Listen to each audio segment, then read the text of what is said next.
100 शब्द प्रति minute Hindi short hand dictation. Ready start. अध्यक्ष महोदय, माननीय वित्त मंत्री जी ने आम बजट के जरिए कृषि क्षेत्र पर विशेष ध्यान देने का स्पष्ट संकेत दिया है, लेकिन जो अनेक घोषणाएं की गई हैं उनसे कृषि और उस पर निर्भर आबादी का वास्तव में उत्थान हो पाएगा, यह निश्चित तौर पर नहीं कहा जा सकता है। इसका कारण यह है कि आम बजट में कृषि क्षेत्र को आत्मनिर्भर और उन्नत बनाने के लिए कोई ठोस उपाय नहीं किए गए हैं। जो उपाय किए गए हैं उन पर सही तरह से अमल होने के आसार कम ही दिखाई पड़ते हैं। यह किसी से छिपा नहीं कि बजट के जरिए गांव और ग्रामीणों के उत्थान के लिए जो धन आवंटित किया गया है, आमतौर पर वह उन तक मुश्किल से ही पहुंच पाता है। पैरा, केंद्रीय योजनाओं में क्रियान्वयन में कदम कदम पर गड़बड़ियां सामने आती रहती हैं। इससे भी बड़ी मुश्किल यह है कि इन गड़बड़ियों को रोकने के लिए जरूरी कदम उठाने से बचा जा रहा है।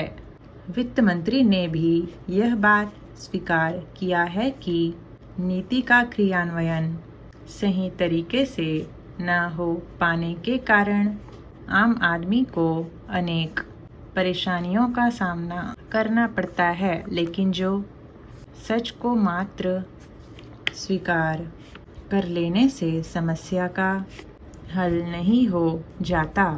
इसलिए आवश्यकता इस बात की है कि नीतियों को सही क्रियान्वयन के लिए आवश्यक कदम जरूर उठाएं, ताकि आम जनता को परेशानियों से राहत मिल सके।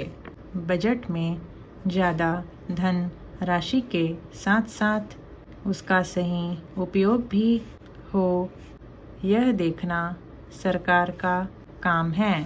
पैरा, शिक्षा को बढ़ावा देने के लिए घोषणा की गई थी। सन 2015 तक देश का हर बच्चा स्कूली शिक्षा पा रहा होगा। यह कोशिश स्कूलों के निजीकरण को गति देकर पूरा करने की कोशिश की जा रही है।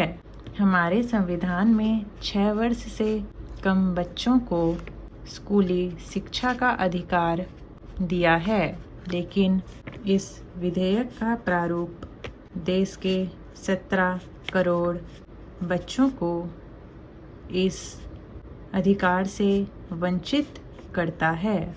शिक्षा पाने का अधिकार धीरे धीरे शिक्षा खरीदने में या फिर इसके अवसर में बदलता जा रहा है। जो स्कूल जितना महंगा है वह उतना ही अच्छा माना जाने लगा है। स्टॉप। तो ये था छोटा सा डिक्टेशन। उम्मीद है आपने लिख लिया होगा। तो मैं आपसे कहना चाहूँगी कि ये जो आउटलाइन है मेरा, जैसे कि ये बजट, तो ये हो जाएगा ब का चिन्ह, ये ब का चिन्ह ज, और ये ट। चाहे तो यहाँ पे ज को वर्गीकरण के साथ में बजट ऐसे भी बनाया जा सकता है। तो मेरे राइटिंग पे ध्यान ना दीजिएगा, इसके बदले आप केवल आउटलाइन को देखिए कि किस प्रकार से बन रहा है, किस प्रकार से बनाया जा सकता है। बाकी आउटलाइन थोड़ा मेरे से इधर उधर हो जाता है, तो इस चीज़ को ध्यान मत दीजिए। हिंदी में शुद्धि कितना होता है आपसे वो मायने रखता है। तो आज के लिए इतना ही। Thanks for watching.